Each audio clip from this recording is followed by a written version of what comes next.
on, everybody? Welcome back to the Sports Waves official YouTube channel. My name is Andrew. I'm the head of our draft team, and today I'm going to be introducing you guys to the 2022 NFL Draft Class.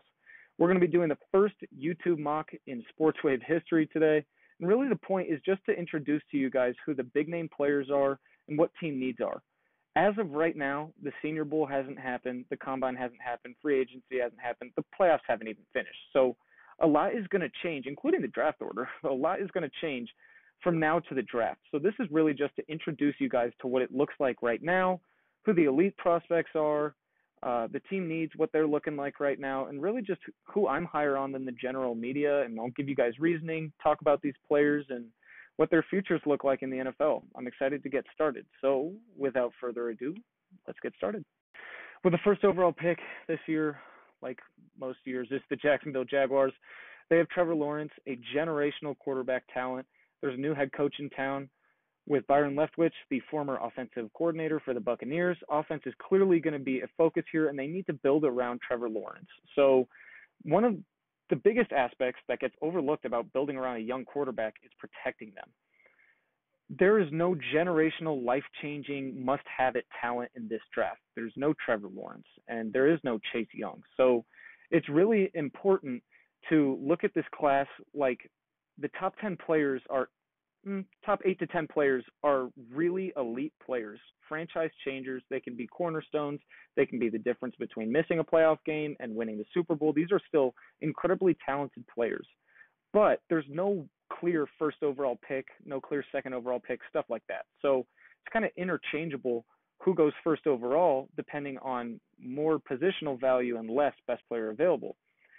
Me personally, my top two players are two edge rushers, Kevon Thibodeau from Oregon and Aiden Hutchinson from Michigan. But I'm going to be giving the Jacksonville Jaguars the left tackle, former right tackle from Alabama, Evan Neal. I think it's super important that they start building around Trevor Lawrence early and protecting him and building a line around him that will allow him to be the best version of himself. By taking this tackle in Evan Neal, you're letting Cam Robinson, your former starting left tackle who was playing on the franchise tag, also from Alabama, you let him walk, you save some cap space to sign some free agents at premier positions, and you spend an early draft pick on a guy like Evan Neal who's going to be able to grow as a cornerstone along with Trevor Lawrence. He's a solid pass protector. He's got a good ceiling. He could be one of the best tackles in the league. Left and right tackle flexibility, you could kick him inside if you really needed to in a pinch, but the idea here is you give Trevor Lawrence a new blindside blocker for him to develop with. So this would be a great pick for the Jags in my eyes. The second pick is the Detroit Lions, and despite picking second, they really are not all that bad of a team. They have a couple good core position players, but really the shining star for them is their new head coach, Dan Campbell, and I think he really has them headed in the right direction. And one thing that he showed us last year is that he wants to build from the trenches. The first three picks from the Lions last year were Penei Sewell, an offensive tackle. Then they took Aleem McNeil, a nose tackle from NC State. And then they took a defensive tackle, Levi Onwuzurike from Washington. They really prioritized their big men, protecting and getting after the passer. So with this pick, I think there's no glaring need, and even though Jared Goff might not be the guy, there is no quarterback this year worth a top 10 pick to me. So I think they'll keep the Ann Arbor kid in Michigan and go with Aiden Hutchinson. Crazy senior season this year. He's a freak athlete, super strong, very technical. He's vocal, and he's one of the smartest players I've seen play defensive end in a while on film in college. He's got the intangibles. He's going to be an incredible leader, and he's going to really carry out Dan Campbell's vision for what the locker room culture looks like in the next few years. You pair up Aiden Hutchinson with the already talented Romeo Okwara. You have two young, talented edge rushers, and then, like I said, last year's rookies, Aleem McNeil and Levi Onwuzurike, and you've got a young, high-ceiling front four in Detroit. At third overall, we have the Houston Texans. Houston Texans are a bit of a mess. Pretty much every position is wide open right now. At quarterback, Deshaun Watson, obviously that dilemma is going on, and it's just highly, highly unlikely he ever plays another snap in a Texans uniform. And then they have their rookie, Davis Mills, who he was semi-promising this year, and they look to develop him. Regardless, like I said, there's no quarterback worth the top 10 pick. So this is a team that truly needs to go best player available. Just build your team around young talent, and the best player available is the best player in my eyes, and that's Kevon Thibodeau, the edge rusher from Oregon. I have him above Aiden Hutchinson. I have him above Aiden Hutchinson because Kevon Thibodeau is a freak athlete, and he moves with ridiculous quickness for someone of his size. He's a raw pass rusher, not a bad run defender.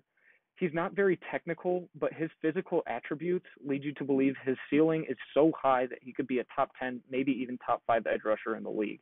It's a premium position. It's important to get after the quarterback. And one of the only good players on the Texans is Jonathan Grenard, who he came from Florida, took a season to kind of develop, but really broke out onto the scene as a pass rusher this year. You pair Thibodeau and Grenard, and you have two young, very talented pass rushers to build your defense on. I think this is all around a home run pick for the Texans. At number 4, we have the Jets.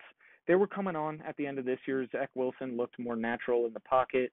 Their offense, it's looking like it's coming together. The offensive line looks much better, and it'll look a lot better than it did this year when their star left tackle, Mekhi Becton, returns.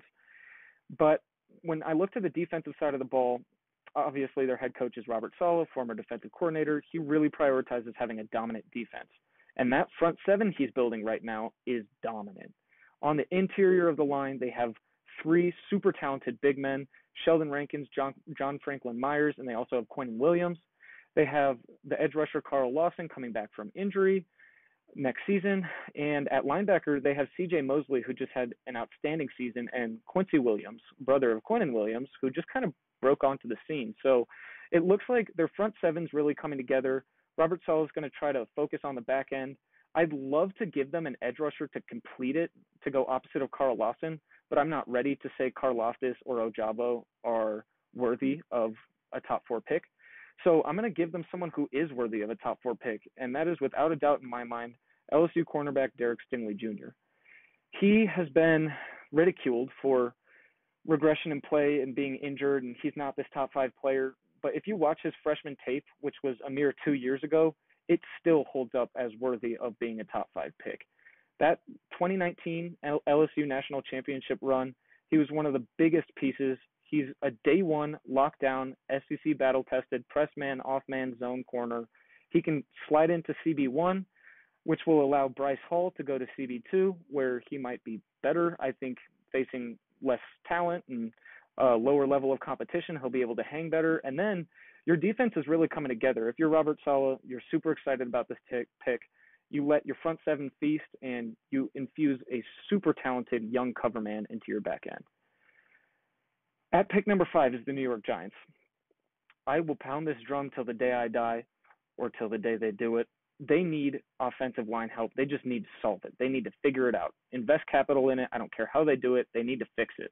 It looks like, despite having a new GM and a new head coach, Daniel Jones is going to be given his last year. They picked up his 5th year, and so he's going to be given that last year to play out, and then they'll figure out quarterback afterwards. But their biggest need besides quarterback is offensive line and pass rusher. To me, this is a no-brainer. I think they have to go with Ikem Ekwonu, the offensive tackle from NC State. He's tackle guard capable, super powerful, pretty technically sound. He's a great athlete, and he shows the physical traits that you look for in a franchise left tackle or right tackle or left guard or right guard. I mean, seriously, this guy can play anywhere. He allows you to put your best 5 offensive linemen on the field. He will let Andrew Thomas kick to right tackle or stay at left tackle. And really, this just gives the best chance of getting an offense going in New York. I mean, they had trouble protecting Daniel Jones and opening lanes for Saquon Barkley. So this is a big step in that direction, and I think this is a home run pick for the Giants. At number 6 is the Panthers. Like I said, there's no quarterback that I have ranked in the worthy of a top 10 pick right now. But we all know quarterback is the most important position in the league. And if you see a guy that you think is good enough to be your guy, you're going to reach. You're going to reach by 20 picks. You're going to reach by multiple rounds. You take a quarterback if you think he's right. And when I look at this Panthers team, I feel like they have a little bit of pressure to get things going at quarterback. Sam Darnold is not it. Cam Newton is not it. And if I'm the one breaking that news to you, you should be watching more football. They need a new quarterback in the room. Christian McCaffrey's deal is only progressing. DJ Moore, Robbie Anderson, they have a great young offensive core. They definitely need to improve the offensive line, but they can do that in the latter rounds. It's really important that with the high caliber defense they have and the high caliber weapons they have, that they figure out this whole quarterback thing soon. Matt Rule, this could be his last year, so he could feel pressured to take a quarterback, and I think that's what they do here. So I'm looking at the quarterbacks. I think Kenny Pickett, he's like a Walmart version of Joe Burrow. He's a good game manager. He can maybe even be a little bit more. He's going to hit his targets, but he's nothing super special, which might intrigue a guy like Matt Rule, who can come in and immediately be the best rookie option for his offense. To me, though, I think the best fit for this Panthers team is Matt Corral. I think he's a pretty high potential quarterback, good dual threat. He's a twitchy athlete, super accurate. He's got a pretty good arm, good leader, and he's a smart football player, SEC battle tested. And because he's a higher ceiling player and might need a year to develop, that might extend Matt Rule's life in Carolina and entice him to make this pick. So I'm going to go with Matt Corral from Ole Miss for the Panthers. I think it's a good fit for the offense, and then they can worry about getting left tackle help, left guard help, really just complete offensive line overhaul in the later rounds and in free agency. At number 7, the New York Giants are back on the board, and here is where I'm gonna send one of my other top 2 edge rushers, George Karlaftis from Purdue, or the stand-up rusher, David Ojabo from Michigan. With Karlaftis, you get a super powerful, technical defensive end, more 4-3, but he can play in a 3-4. He's a great player. He's smart, and he's got a relentless motor. Like, he never stopped running, and a play is never dead to him. So that's something that I know coaches value really high. But David Ojabo, to me, is the best fit in New York. I think he is an incredibly high potential pass rusher. I mean, he could be a top 10 pass rusher someday. He only just started playing football, and he's already top 10, maybe top 5 in single season sack record for Michigan. And this is his first year starting. He played opposite Aiden Hutchinson. The big concern with Ojabo is on obvious rundowns, he was literally taken out of the game. Like, his run defense needs a ton of polish, and his pass rush does too. So he's not an out-of-the-box, ready-to-play player, but he's also got the potential to be one of the best edge rushers in the league. You pair him, you pair Azeez Ojulari at outside linebacker, you got Dexter Lawrence on the inside, you got Leonard Williams on the inside. That seems to be a good young core to get after the quarterback and a good defensive core for the Giants to build on. I think if they can walk out of this first round with Ekwonu and Ojabo, they should be very pleased. At number 8, we've got the Atlanta Falcons. I'd struggle to name a pass rush that was worse than the Falcons was this year. Their pass rush was god awful. TJ Watt alone had more sacks than their whole team. They really need to get an edge rusher here, and they better thank their lucky stars. George Karlaftis from Purdue made it to them. If it wasn't Karlaftis, it was going to be Ojabo, but Karlaftis fits better in their scheme. He's, like I said, a super strong player. He's pretty technically sound, relentless motor, and he looks to be a leader and a young piece in that room, someone who is going to do whatever the coaches ask of him. And this is a total Terry Fontenot pick to me. He came from the Saints. The Saints have been building from the trenches since the dawn of time, and pass rush is what their defense operates around. We forget Terry Fontenot, the GM for the Falcons, came from the Saints. So his roots are still build from the trenches, get after the passer. I know he could not have been happy with the production of sacking the quarterback last year. That's where George Karlaftis comes in. Great pick. Falcons get lucky here at 8 to get one of the top 4 edge rushers who are all worthy of a top 8 pick. At number 9, we have the Broncos. This is another spot where a quarterback could come off the board. I like Kyle Hamilton a lot. I think he's maybe one of the greatest safety prospects of all time. He probably is, but safety is not a highly valued position. So it's not going to go as high. They could use someone like him, but they have Justin Simmons, and Vic Fangio is out of Denver. So We don't know if defense is going to be the focus there. I think they are going to look at a quarterback, and they are just happy that the Panthers passed on Kenny Pickett so that they can take him. I think Pickett is the right quarterback for this offense. When he stays on tempo, he can hit his playmakers, and that is what Denver has. Cortland Sutton, KJ Hamler, Jerry Jeudy, Noah Fant, Javonte Williams, a decent offensive line. You just slot in Kenny Pickett, and now you're competing for a playoff spot. Who knows? Maybe you can develop him. He's accurate. He's a fairly twitchy thrower, and he's got good footwork. He's not a dual threat, but he's athletic and can escape pressure. I think he's a good fit in Denver, and he comes off as a Broncos kind of quarterback to me. At number 10, we have the Jets again. Unfortunately, none of the top 4 edge rushers fell to them.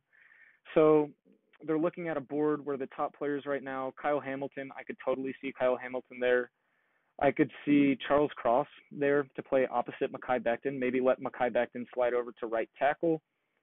But to me, I think when you look at Robert Saleh and what he values, his offense, like I said, is coming together. They can use some cap space and later round picks on that, but I think he's going to want to get the premier talent that he can only get in the draft on defense, and that's Kyle Hamilton. I think if anyone's going to get the most out of this generational safety, it's Robert Saleh.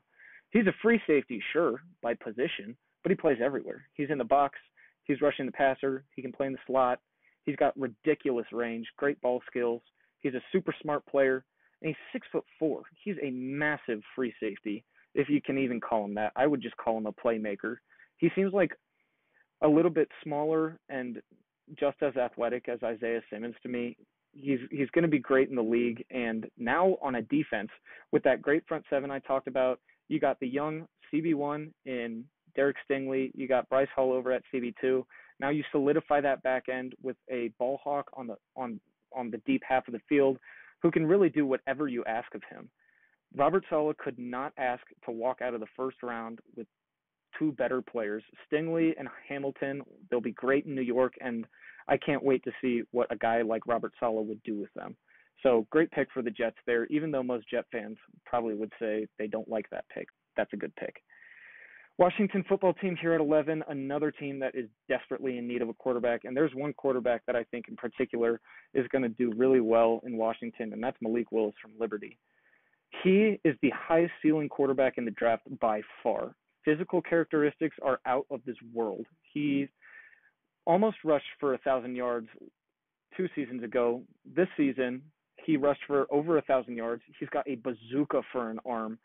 He just doesn't trust that he can sit in the pocket, make his reads, and make his throws. He's a very try to do everything, try to do the most on every play kind of quarterback, and that really needs to be reeled in the NFL. But his physical attributes that you can't teach, his athleticism, his pocket escapability, his bazooka of an arm, his aggressive mindset, I think he'll be great if he gets to sit behind a Taylor Heineke, maybe another season or 2 of suffering. But Ron Rivera would be able to develop Malik Willis into almost like this smaller, shiftier, bigger arm Cam Newton. Now, I'm not saying he's going to be Cam Newton in his prime. This dude is primed to be a bust.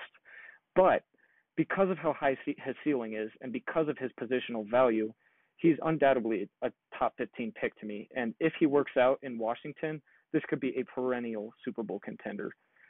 At number 12, we have the Minnesota Vikings. Mike Zimmer's gone. The focus on defense might not be there, but they have so many needs on defense that I think they still have to go in that direction. They've been struggling to get a corner, a new, young, talented corner that's going to stick in Minnesota for a long time. I remember Mike Hughes being picked in the first round from University of Central Florida. Most recently, Jeff Gladney, who got into legal trouble and is no longer on the team. Cam Dantzler, he's a third rounder from Mississippi State. He's a slot guy to me, not really high end.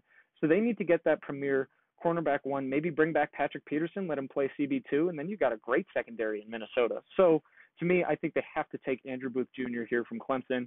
He is going to be a stud in the NFL. Out of the box, he's ready to be a lockdown zone corner. He's a good tackler. He's physical. He's a pretty smart player. He will develop into being an elite man corner in the NFL. I think he'll play better press man than he will off. but his instincts in zone just shows that he has the potential to be an incredible man-covered corner. He put up good tape at Clemson, good size, and I just think this would be a great pick for the Vikings in the future of their secondary. It just works out a lot better and allows their ferocious front seven to get home. At pick 13, we've got the Browns, and they're a pretty confusing team here. They could go edge rusher opposite Myles Garrett. We don't know if Jadeveon Clowney is going to be back next year. Malik McDowell, their three-technique pass rushing defensive tackle. He got into legal trouble the other day, so I'm not sure he's going to be back. So you could look at a three-technique like DeMarvin Leal. You could look at an edge rusher like Trayvon Walker. I think they also need a linebacker. I'm not sure if Anthony Walker is under contract next year or not, but regardless, they need a new linebacker to really patrol that second level of the field right behind their stellar front four. So I think they could go a couple directions here. I'm going to go with DeMarvin Leal here from Texas A&M. I'm not super high on him. I think he's a super high ceiling, big athlete, great potential, but he didn't show me enough in college to make him the original top 5 pick. He was originally projected to be top 5, but I think he can be a great player if he develops with good players. So let's say you bring back Jadeveon Clowney, you got Malik Jackson at one technique, a big body in the middle, and then obviously you've got one of the best, if not the best, edge rusher in the league, Myles Garrett. You put DeMarvin Leal on this line. He can play from multiple alignments, inside, outside, gets after the passer. He's a great run defender. He's got good size and elite of athleticism, like I said. So this is a big boomer bust pick, but I feel like that's where the Browns are right now. Baker Mayfield, they're not sure if he's going to continue in Cleveland. He's going to play out his 5th-year option likely, and then they're going to make a decision. So this is the kind of year where they can afford to take boomer bust, and they're not right in the middle of the playoff conversation. At 14, we have the Baltimore Ravens, a little bit of roster overturn, and they just lost their defensive coordinator, and a pretty shocking move. They lost defensive coordinator Wink Martindale. By their choice, they released him. And so after a lackluster year on defense, they really need to look to build that core up. They have Lamar Jackson and great receivers and a pretty good offensive line. They could use some help on the O-line. One of the best tight ends in the league, and Mark Andrews. They're getting J.K. Dobbins back. Their offense is pretty set. Defense, they need to focus. So Calais Campbell set to be a free agent. Their best pass rusher is their rookie this year, Odafe Owe from Penn State. He looks to develop into a great pass rusher, but he's the only one on the team. Tyus Bowser is more of a versatile inside-outside linebacker. So I'd love to give them an edge rusher. I'd love to bolster their front defensive line. I don't see any players that are jumping off the screen to me. I'm going to give them Trayvon Walker, the edge rusher from Georgia. I think he is an anomaly to me. He was playing like a 4-3 tweener defensive end role for the Georgia Bulldogs, and I would see him drop back into coverage and blanket running backs and tight ends. And his ceiling is huge. He could be one of the best players from this draft. He's another one of those boomer bust guys. Like, you put him opposite of Odafe Owe, you see how he develops, and then if it works out, you have two of the most athletic pass rushers in the NFL. We forget Odafe Owe ran like 4.4, maybe high 4.3, some crazy number, and I expect Trayvon Walker to test really well. So this could be a great pass rushing duo in Baltimore. Let the offense work, and then on defense, you're getting Marlon Humphrey and Marcus Peters back. You have Patrick Queen on the second level, and now you have two young bucks to get after the quarterback. I think they're building a pretty solid defense in Baltimore. At the 15th and 16th overall pick, we have the Philadelphia Eagles. They're picking back-to-back. They need a lot of help on defense. Edge rusher, they're going to have nobody. Ryan Kerrigan, Brandon Graham, and Derek Barnett are all set to be free agents. Josh Sweat is the only one under contract who's really capable of starting, and I think he is capable of starting, but they need another edge rusher. They need another corner opposite Darius Slay. They could use a free safety. They could use a linebacker. Interior O-line, they can use a wide receiver every year, but I'm going to focus on defense primarily with the Eagles here. The first guy I want to give them here in the first round is a shutdown corner that I think will play really well opposite Darius Slay, and that's Ahmad Gardner from Cincinnati. I had concerns about the level of competition he was facing, and when he played Alabama, I watched every snap of of that tape, and Ahmad Gardner still held up. He wasn't perfect like he usually is, but that's because he was facing Jameson Williams and these great wide receivers. And Ahmad Gardner still held his own. He's got great size. He's going to be really good in press man. He could even take the CB1 job from Darius Slay or play CB2 regardless. By taking Gardner, you have a great duo of cornerbacks, a premium position, especially in a division where Terry McLaurin and Curtis Samuel twice a year, Amari Cooper, CeeDee Lamb twice a year. It's really important for them to get high-end cover men, and that's what they're doing here. They're investing a top 15 pick in Ahmad Gardner to play opposite Darius Slay. Great pick by Howie Roseman, if that's how it happens. At 16th, their second pick back-to-back. We could go with edge rusher. I don't have any real edge rushers that I think are ballpark even, pick 16 to 20 range. So I think that's kind of off the table. I think it's time for the first linebacker to go off the board, and that would be Devin Lloyd for me from Utah. I think he's a great do-it-all linebacker. He can rush the passer with the best of them. He can cover tight ends, running backs. He's somewhat of a ball hawk. I mean, he's a turnover generator, forced fumbles and interceptions. That's his thing. And he flies to the football, very athletic, sound tackler. And I just think he's exactly what the Eagles need behind their new and improved front four. You know, they're looking to get another edge rusher opposite Josh Sweat. They have a great interior of Fletcher Cox and Jalen Hargrave. You got to have a guy patrolling the second level, stopping the run, covering backs out of the backfield, and tight ends in a pinch. And I just think that's exactly what Devin Lloyd is. You get two premier players. Ahmad Gardner and Devin Lloyd are two young, talented cornerstones, and they'd fit great in Philly's scheme. So I think those are two great picks at 15 and 16 for the Eagles. At 17, this one's a no-brainer for me. I'm giving them Jordan Davis from Georgia. God-awful run defense this year, and Jordan Davis is going to single-handedly fix that. I understand what people are saying. Jordan Davis should go in the second round. You know, he's just big, and he doesn't have much pass rush upside, and he's just a two-down player. And, yeah, like that's all true, but he's also 340 pounds or something crazy, extremely athletic. He commands two, sometimes three bodies from the offensive line, single-handedly making your run defense so much better. But the way I think of him is the impact that Vita Vea had on the Buccaneers. He opened up all of the pass rushing lanes, and he was a huge part of their run defense. And he's giving his teammates opportunities, his talented teammates. And when you are on a line with a guy like Joey Bosa, a high potential guy like Uchenna Nwosu, if they decide to bring him back, they could use an edge rusher here. Like I said, there was no one in this range that I was willing to give I think is ready to go. And I think Jordan Davis at 17 is good value. I mean, he can single-handedly. I just think we forget about this. When you let an offense run all over you, they command the game. They dominate time of possession. Play action opens up. Their passing game runs through the running game. So the Chargers were getting stomped on all year because they couldn't stop the run. Jordan Davis alone is going to make them at least 8 to 10 ranks better in run defense, and that is worthy of a top 17 pick in my eyes.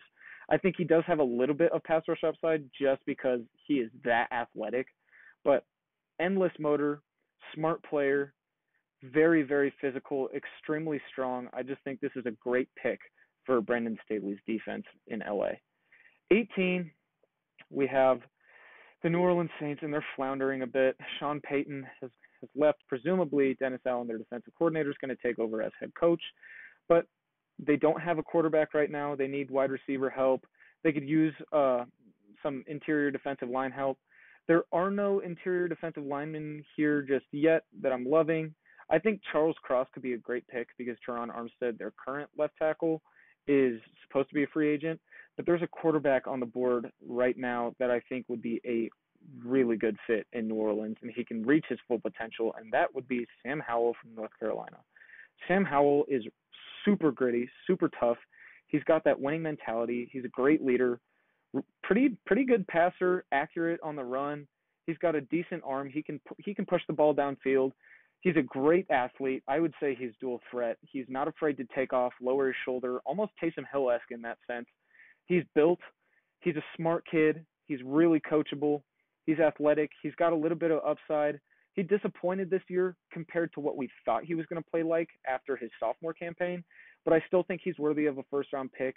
I think he has the tools that can be developed by any really good quarterback coaches or offensive minds in New Orleans. And although Sean Payton's gone, they have Pete Carmichael, who used to be a quarterback coach, and he's their offensive coordinator. He's been there since Drew Brees has been there. He helped develop Drew Brees. So I think New Orleans has the people capable of developing a guy like Sam Howell, and this would just be a great pick for them. At 19th overall, we have the Eagles picking for the third time and final time in the first round. I'd love to give them a guy like Charles Cross, but I feel like their tackles are pretty sorted out. Kenyon Green is intriguing to me because he's one of my favorite players in the class. Came out of high school as a tackle, played guard in college. He's excellent at left guard or right guard. In fact, I think he'll be an all-pro at guard one day. But he's also able to get you out of a game in a pinch at tackle because of that versatility. He's very strong, very technical. If you put him on the line, I think this Eagles line, I'm going to take Kenyon Green from Texas A&M, and here's my reasoning. They took Landon Dickerson, the center from Alabama, who played guard last season because Jason Kelsey's still there. Jason Kelsey is, I believe, set to be a free agent, and he's probably mulling retirement pretty good right now. So you look at a line where your tackles are Jordan Mailata, and you got Lane Johnson, and I think, they got Andre Dillard still if they want to put him into their best five, but you get a guy like Landon Dickerson who you can kick inside to center, and then you can put your best five on the field. They have their tackle sorted out. There you go. You got Dickerson at center. You slide Kenyon Green into one side of the line, and then you're protecting and blowing open holes for Jalen Hurts, one of the best dual threat quarterbacks in the league, and I think you're really opening up an explosive run game for Miles Sanders when you get a guy who can really move two or three people at once. At 20, this is they could go a lot of directions here, the Pittsburgh Steelers. Big Ben is pretty much done. He's retired. He hasn't officially said it yet, but he's done. And so they're going to need a quarterback. They have Mason Rudolph under center right now, or set to be under center. They still have Dwayne Haskins in the building if they want to bring him back. But also, I don't want to watch anyone play behind that offensive line in Pittsburgh. It is awful. I wouldn't wish it upon my worst enemy. They really, really need help on that offensive line. And a premier talent who really should not have slid this far has fallen to their laps. I think you have to take Charles Cross from Mississippi State here. He is one of the best pass protectors I have ever seen in college football. Super athletic. He's not super built, not overly strong. He doesn't have any of the field tilting attributes, but he's going to come into the league and he's going to be a great left tackle or right tackle for this Steelers team. Allow Big Dan Moore to kick inside to guard. This is another move that allows you to put your best five offensive linemen on the field for whoever is under center. And you also can't subject last year's first-round pick Najee Harris to that offensive line. He's going to get battered, bruised, and his career is going to be over in 3 years. So he's a tough runner. He's physical, but he needs lanes to run through. So Charles Cross, if he's at 20, you can't pass up on him.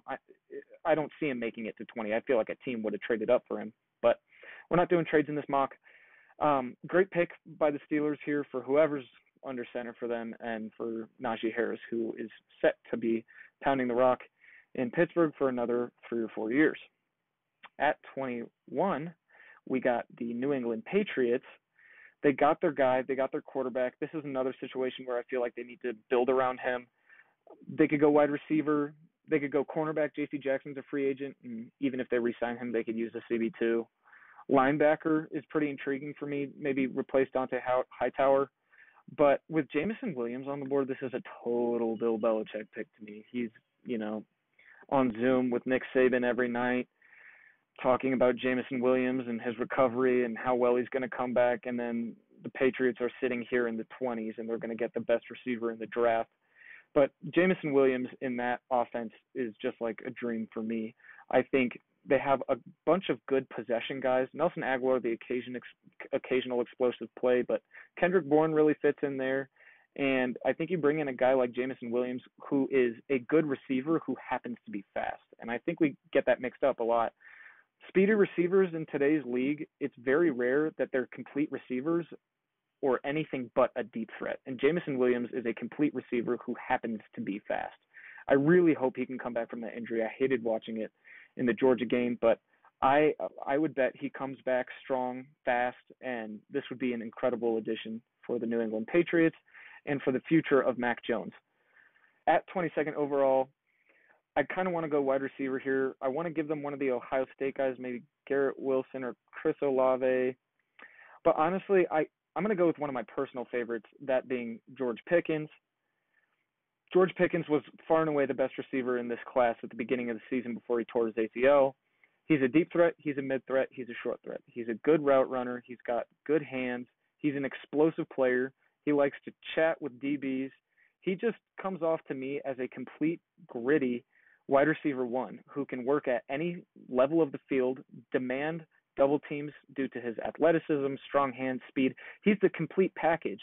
He didn't look the same when he came back for Georgia, but also he came back from injury. He was cleared to play, and he was playing. You know, he never got time to rehab after he was cleared to play and get back to strength and practice. And so I believe you're taking a chance on him here, but you take him in the first round and he hits, and he's going to be one of the top 15 receivers in the league. I love George Pickens. He's one of my early draft crushes. I love his highlights. He's been a great receiver at Georgia, and I think he's a complete guy who's really going to provide a threat at every level of the field for Derek Carr. At 23, we have the Arizona Cardinals, and there's only one position I'm looking at for them, and that is cornerback. I cannot watch another season of Byron Murphy playing CB1. He's a good slot corner. He's not supposed to play outside. Robert Alford is not that. Marco Wilson is not that. If Steve Keim even has a job, or Cliff Kingsbury, they have to know that that is a position that needs to be addressed if they want to go anywhere in the playoffs next year, if they can even get there. But I think I look at the corners on the board. I really like Roger McCreary for their scheme and Kyer Elam. Kyer Elam's one of my favorite players in this draft. SEC battle tested, and he's got great length. I think I'm going to go with Roger McCreary here just because I feel like he's more technically sound and NFL ready. He is going to step in, and he'll be a lockdown corner one, great man coverage skills, good footwork. He's a smart player, SEC battle tested just like Kyer Elam, but he didn't have the injury concerns that Kyer did. And I just think this is a great value pick for the Cardinals. They get a guy in the range that he's supposed to go, but Roger McCreary has Pro Bowl potential, and I just think he'd shine in this Cardinals defense. So this would be a really great pick for them towards the future of that defense, which is really a work in progress. But once they get that defense right, they'll be going places in the playoffs. At 24th overall, we have the Dallas Cowboys. There are a gazillion directions that the Dallas Cowboys could go because it's Jerry Jones, and sometimes he gets greedy and he loads up on a positional strength, and then he'll go for a position of need, and he's just hard to predict. When I'm looking at the available players right now, I think, it says they need edge rusher. I think they'll bring Randy Gregory back. He and DeMarcus Lawrence, and obviously Micah Parsons, who's out of this world.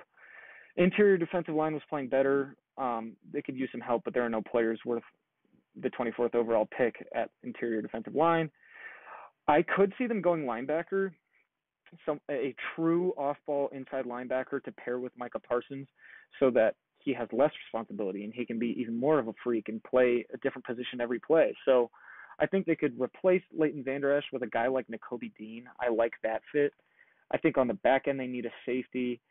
Jaquan Brisker is one of my favorite players in this year's draft. I think he's going to be a stud. I'm going to give them Jaquan Brisker. And this is one that I would commonly do to the Cowboys, but the more I think of it, when you look at their defense, that obviously their offense is incredible and it alone is going to take them to the playoffs again. But their defense, they've really rebuilt or rebranded there with Dan Quinn. Whether he's there next season or not, yet to be determined, but they have a great front seven with or without Leighton Vander Esch. Whether you could put a new, young, talented linebacker next to Micah Parsons, that is a super talented front seven. Trayvon Diggs gives up a lot of yards in coverage and gets the occasional pick. I'm not loving him at CB1. I think they could definitely go corner here. Jordan Lewis, Anthony Brown, they're starters, but I feel like what they're really lacking is a dominant presence at safety. They haven't had that in a long time. And I mean, through years of Jeff Heath, we just watched Malik Hooker again. Jaron Kearse was really good at strong safety, but you bring him back and you bring in a guy like Jaquan Brisker. I mean, he's a super physical tackler, super strong safety from Penn State. He's got that gritty Penn State defensive brand, good size, pretty good in coverage, but I just think he's that enforcer on the back end. He's going to be a ball hawk. He's got good range, but he's really going to be able to come down from the deep half of the field, lay down the boom, and he'd just be a great final piece for this Cowboys defense as they develop more in that secondary. But, I mean, we've been praying for a new safety in Dallas for years, so who knows if this will happen. Jerry Jones, if you make the right pick, Jaquan Brisker, I think that'll bode well for the future of the Cowboys secondary. 25th overall, we got the Bills on the clock here. Super disappointing end to their season. I felt awful for them.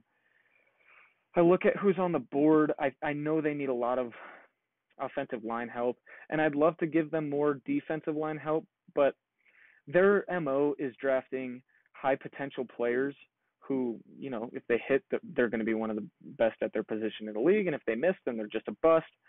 So they invested a lot into their whole defensive line last season in the draft and the offseason, and they have guys like A.J. Epinesa we're yet to see more from. We haven't seen enough. Gregory Rousseau, Boogie Basham, and Ed Oliver, who hasn't really panned out. So I'd like to give them defensive line. I don't think they're ready to take defensive line because they're still banking on their high potential players to hit. I really want to give them an interior offensive lineman, a guard, really help open holes for Singletary, who really came on at the end of this year, but also protect Josh Allen. I mean, you really got to protect that asset. They have a good left tackle at Deion Dawkins. Darrell Williams, not bad. I'm going to give them Zion Johnson from Boston College. A lot of people don't have a first-round grade on him. I do. I think he's super technically sound, super smart. He'll feel like a veteran presence from day one. He's strong, and he's just not going to let much by him. He's not going to be top 10 guard in the league, but he's definitely not going to be bottom 10 guard in the league. He's going to be a solid starter for them who's going to do his job. He's only going to give up a handful of sacks and pressures a year, and this is just a good value pick for the Bills, I think. I have Zion Johnson graded around this area, but for a win-now team like this, you need a guy like Zion Johnson who's ready out of the box. He's ready to go. He can start at guard, and your offensive line is immediately better with him playing. With who is left on the board, I mean, I guess you could go Tyler Linderbaum, but I like Mitch Morse in Buffalo, and I just think the best thing that they can do is take a guy like Zion Johnson for guard. At the 26th overall pick, we have the Tennessee Titans. Disappointing playoff exit with the return of King Henry. Julio Jones looked pretty good. A.J. Brown looked like A.J. Brown. He's doing A.J. Brown things. Tannehill looked god-awful, but I'm not ready to start a quarterback debate in Tennessee. So assuming that those skill position players return, I think they really need to focus on the offensive line and prolong the lifespan of Derrick Henry while also giving Ryan Tannehill more time in the pocket so that maybe he can make more things happen. They've been really sorely missing a enforcing presence at right tackle since they lost Jack Conklin to free agency, and I think this is where they right their wrongs. Finally, after the whole Isaiah Wilson debacle, I think they go with Trevor Penning from Northern Iowa. He's one of the strongest right tackles I've watched tape on in the last few years. He's really, really strong. He just stalemates bull rushers, and he's got a little bit of athleticism to his game, so finesse rushers will have an easier time, but Trevor Penning projects to be a really good offensive tackle in this league. This is a total Tennessee pick to me, picking someone from northern freaking Iowa. But this is a guy that you want Derrick Henry to run behind. This is a guy that you want protecting Ryan Tannehill. And solid pick. I think you right your wrongs. Honestly, I think this is going to be a hard pick.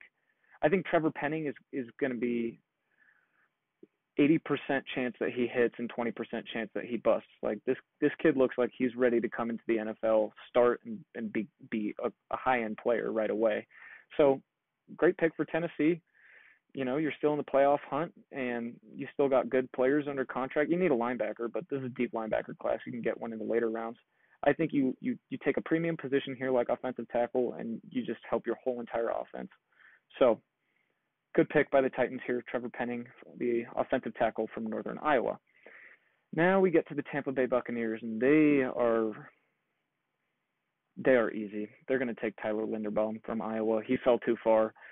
I mean, as far as positional value goes, center is by no stretch of the imagination at the top of the list. But Ryan Jensen's been a staple on that Tampa Bay line for years. He's a bit of a diva, I know, and he's going to cost a lot of money in free agency. He's going to be a free agent coming up. So you take a guy like Tyler Linderbaum, who I'm pretty sure is going to be an all-pro at center. I mean, he is that good. He's a top 15 player in the draft. It's just positional value and positional need. Not a lot of teams need centers. You know, you only got one starting center. So I think there are reasons he fell, but this would be a total steal for the Tampa Bay Buccaneers. Great run defender, great pass protector. He could add some bulk to his frame, a little weight, but he's super technical. He's an athletic player, and he's smart. I mean, he's ready to be the center the starting center on an offensive line in the NFL. So I just think he's one of those sure things in this draft where you can't go wrong with taking a guy like Tyler Linderbaum. Green Bay Packers. Oh my God, I've never been so confused on an organization in my life when it comes to the draft. I always know what teams are generally thinking, but they don't take wide receivers in the first round. That's against the Green Bay Packers Bible. Aaron Rodgers could be gone. You're losing guys in free agency. You got to make cuts like guys like Preston Smith. You're in the cap hole. So, boy, they could go any direction here. They're losing their three starting receivers, Allen Lazard, Marquez Valdez-Scantling, and, of course, Devontae Adams.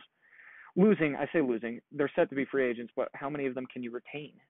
And do you go quarterback? Are you for sure Jordan Love's not your guy? I mean, I don't know. This is a really confusing team. I'm going to break Green Bay Packers Bible rules, and I'm going to give them a receiver here in Garrett Wilson. I think they're more willing to part ways with Aaron Rodgers than Devontae Adams. So if they can pull back Devontae Adams, you add a guy like Garrett Wilson, who I think their play styles perfectly complement each other. I really do. And then you have Jordan Love in that offense. You got Aaron Jones and A.J. Dillon. See what happens. I mean, you got to add young talent to this team. You can't just win now forever. You don't have the money for that. You know, you got to draft players who are NFL ready. And I think a guy like Garrett Wilson, he's just going to get better and better with every week he plays. Like I said, he perfectly complements Devontae Adams' play style. I know the Packers don't take wide receivers in round one, and I know that I am probably fibbing to myself right now, telling y'all that they're going to take a wide receiver, but in a perfect world, this is a great pick for the Green Bay Packers. Cincinnati Bengals, America's team. Everyone loves Joe Shiesty, and we hate seeing him get hit on national television. So there's one unit we're going to look at here, and that's the offensive line. When I look at remaining players, I see Nicholas Petit-Frere. He's a right tackle from Ohio State. Riley Reif, their current starting right tackle, is set to be a free agent. So they could go with Nicholas Petit-Frere, let Jonah Williams start on the left side, help things over there. Not in love with Nicholas Petit-Frere. And then I look at interior offensive line. I'm really high on Sean Ryan. I think he's going to be an incredible guard in this league. But you gotta protect the edges first and foremost. So I'm going to go with Nicholas Petit-Frere. Maybe it's not the most flashy pick. Maybe it's not even the most safe pick. I'm not sure. You know, no one's sure he's going to be great in the NFL, but it seems as though this is a Bengals team that is ready and fully committed to building around Joe Burrow. Nicholas Petit-Frere, he'll be a solid tackle at least in the NFL, and that's an upgrade over what they'd have if Riley Reif didn't return. You can develop him. He's a young player. Keep him in Ohio. And it's fun to play for a quarterback as good as Joe Burrow. These players want to play for him, and they want to play hard. So, you know, I think you get a guy like Nicholas Petit-Frere. He's young, he's talented, and he's got some good physical attributes. With proper coaching, he could be a great right tackle, and that is for sure what Cincinnati needs. So I think it's just the best pick considering how the board fell for them. At 30th overall, we have the Miami Dolphins. They could go a number of directions here. I think receiver makes the most sense. You just got to keep building around Tua until you know for sure that he's the problem. Jalen Waddle, great pick last year. I think a guy like Chris Olave would offset his abilities pretty well. Olave is a great route runner. He's a deep threat, I would say. He's got great ball tracking ability, which is an underrated part of his game. He's kind of small. Reminds me a little bit of Devontae Smith, not quite as skinny, but he could add some weight to his frame. But if he works out, I mean, this is another great offensive weapon under contract for 4 or 5 more years, and you pair him with Jalen Waddle and Devontae Parker. You let that Colorado State kid walk because he was never healthy. Mike Gesicki, I think he's a must resign for them. And then you got the weapons. You got to snag a running back in round 2 or 3 here, but you can do that. You're supporting Tua with the positional players. Go into free agency with all that money you got. Get some O-line, and then really assess with your new head coach if Tua is the guy for his scheme. I think this is a good pick for the future of the Dolphins, whether Tua's under center or not, and it also gives a lot of clarity because it's just another weapon. At 31st overall, we have the Lions. We gave them Aiden Hutchinson, second overall, and we're going to go to the offensive side of the ball here. I loved Amon-Ra St. Brown this year. I think he was a great receiver, outside and slot capable, possession receiver. He had a couple explosive plays. He's a good route runner. So I want to find someone that offsets his talents really well, and to me, that's Drake London from USC. I think before he got injured this year, he was, I would argue, the best receiver in the whole draft when he was healthy and playing. And he's much more than a jump ball guy. He creates separation using his strength and athleticism. I mean, he played power forward at USC and started at wide receiver. So clearly he's a freak athlete. The aggression at which he attacks every ball when it's in the air, it's totally attractive to a guy like Dan Campbell. This is a total kneecap biter for Dan Campbell. Super physical guy, ready to come and work, versatile, smart, comes from an athletic background, and I just think he'd be day one wide receiver one, perfect complement to Amon-Ra St. Brown in the Motor City. The final pick of our first round, we have the Kansas City Chiefs. Looking at how the board fell, I think they need a lot of help defensively. Their edge rushing situation is pretty lackluster. Frank Clark just has not been that guy. And Jaron Reed was great on a 1-year deal. I don't know what they were doing trying Chris Jones at edge rusher earlier this year, but clearly they are in need of an edge rusher. And I'm going to give it to them. I'm going to give him Logan Hall from Houston. He's big, he's super athletic, high potential player, and I think he can develop in that Chiefs defense. This is a team that they're not exactly win now, but they're always in Super Bowl contention. They need to develop a roster that will age gracefully with Patrick Mahomes' 10-year contract. So you get an edge rusher who's high potential like Logan Hall. He's not a 10-sack guy right out the gates, but he has the potential to be. He reminds me a lot of last year's teammate, Peyton Turner, a big athletic guy, high potential. So the Chiefs snag Logan Hall, and that will round out our first round. I hope you guys enjoyed. That's what I think of the players in this year's class so far. That's what I think of the team needs. Like I said, things will change. Expect more of these mock draft kind of videos. Let me know in the comments what you guys want to see more of. I really enjoy doing these and talking about these players. I put a lot of hard work into researching and watching film and really just making sure that I can produce the best content for you guys. So until next time.